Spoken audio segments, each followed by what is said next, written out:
¿cuál sería, digamos, realmente el interés a profundidad de Estados Unidos de hacer este daño? Mira, Cuba, realmente aquí hay algo, la política de bloqueo está dirigida desde sus inicios a derrocar al gobierno,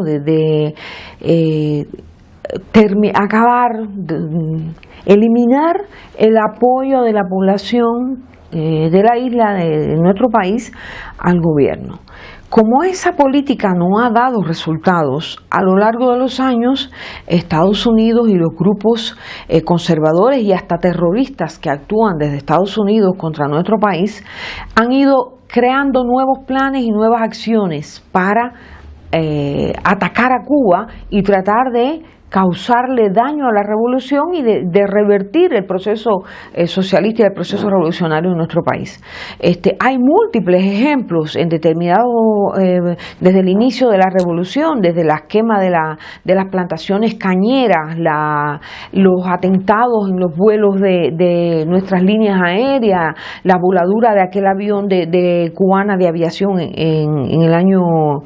76, la introducción de plagas y enfermedades en Cuba, o sea, la guerra bacteriológica y numerosas acciones que ellos han realizado. Ya moviéndonos un poco a este momento que vivimos, a la actualidad, realmente hay que decir que las tecnologías de la información ofrecen una nueva área, un nuevo campo de batalla para las acciones en contra de Cuba. Y ahí vemos, en ese sector se inscribe esto que se conoció como el Zunzuneo, que era un proyecto dirigido a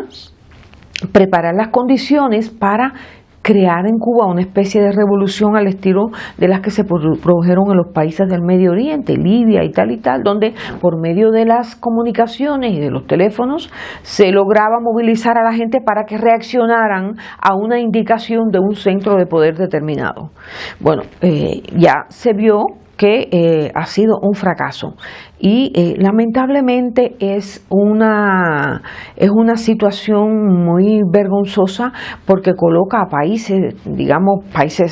con los que Cuba mantiene una relación diplomática, una relación en proceso de desarrollo, como es el caso de Costa Rica, que ellos vinieron y asentaron aquí una oficina para desarrollar ese proyecto de subversivo contra Cuba de Zunzuneo. Y bueno, no se acabó eso ahí. Más recientemente hubo otro proyecto que salió a la luz, que fue revelado por la agencia AP, que es el proyecto para, usando la cobertura de programas nobles de ONG que tienen proyecciones supuestamente nobles, pues enviaron a jóvenes, un grupo de jóvenes de varios países de América Latina, de 2 o 3 países de la región, incluida nuevamente Costa Rica, a tratar de identificar en Cuba personas jóvenes que pudieran ser líderes para ellos prepararlos, ¿no? Era un primer paso para identificar personas que pudieran ser utilizadas en planes contra Cuba. O sea, que eso demuestra que las acciones que Cuba constantemente ha venido denunciando de que existe una convicción, una decisión de organizaciones enemigas de Cuba que actúan desde territorio de Estados Unidos y que el gobierno de Estados Unidos permite que actúen desde allí, existe una firme decisión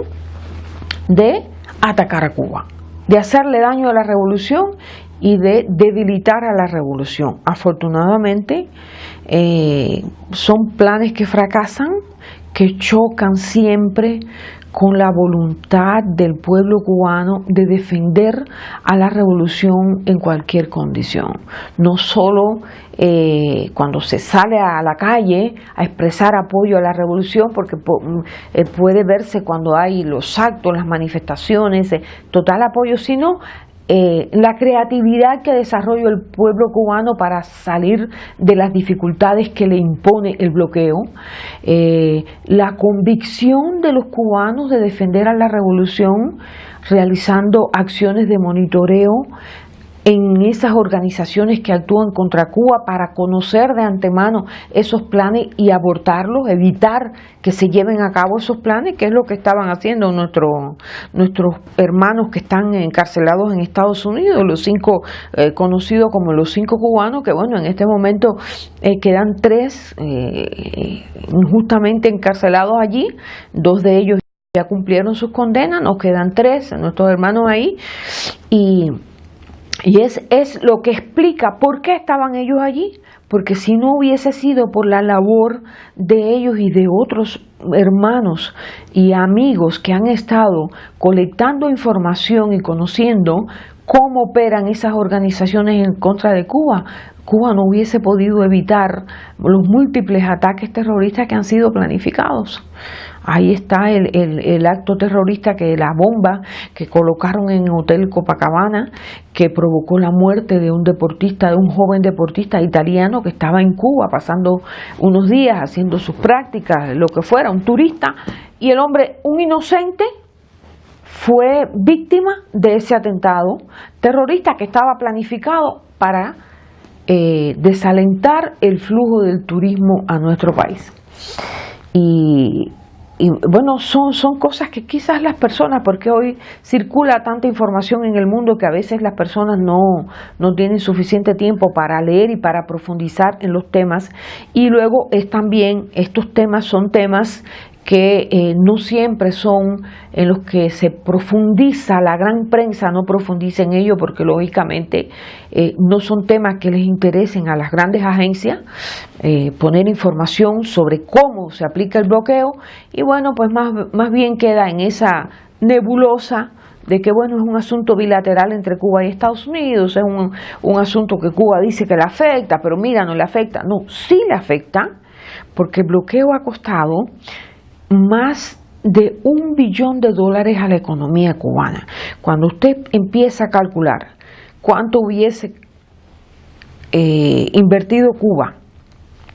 en traer un cargamento de alimentos para nuestro país desde un mercado cercano, y cuánto tiene que invertir para traerlo de un país asiático, que es de donde generalmente se adquieren la mayoría de los productos, hay una inversión mucho mayor que no hubiese sido necesaria hacerla si Cuba pudiera adquirir todo lo que necesita en el mercado más cercano, que es lo normal, ¿no? Según las reglas del libre comercio, los principios de Naciones Unidas, del derecho internacional, pues el libre comercio está registrado, está protegido, está normado para que se desarrolle con las prácticas más sanas y tal y tal. Y no se puede producir en el caso de Cuba debido a esto. Algo similar sucede con las inversiones.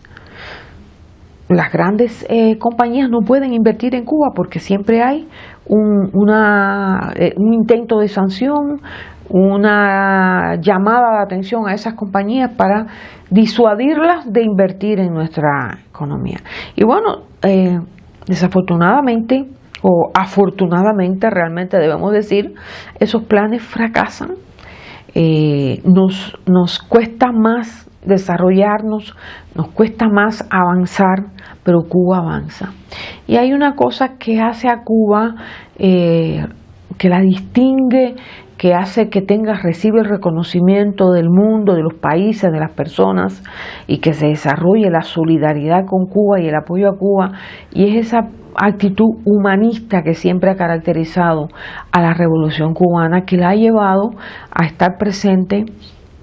en momentos en que países hermanos han sufrido grandes catástrofes naturales. Cuba, con la experiencia y la preparación que tiene en ese sector específico, y bueno, en otros, pero específicamente en ese sector, pues Cuba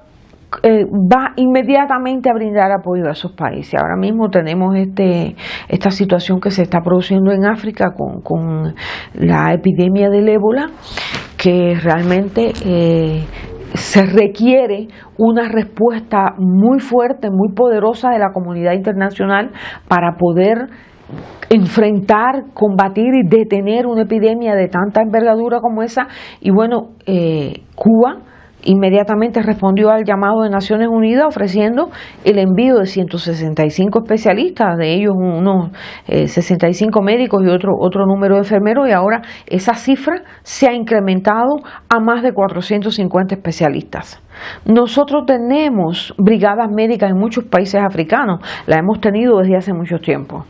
trabajando en las condiciones más difíciles, trabajando allí donde los pobres no tienen médicos que los atiendan, y bueno, ahí van los especialistas cubanos, y eso realmente nos ha dado una experiencia y una preparación y nos permite hoy día asumir un reto como este, que es el de irnos a un lugar a asumir una misión riesgosa como esta. ¿Esperaba Cuba que Estados Unidos volviera a extender el bloqueo o ya tenía previsto esto? Cuba espera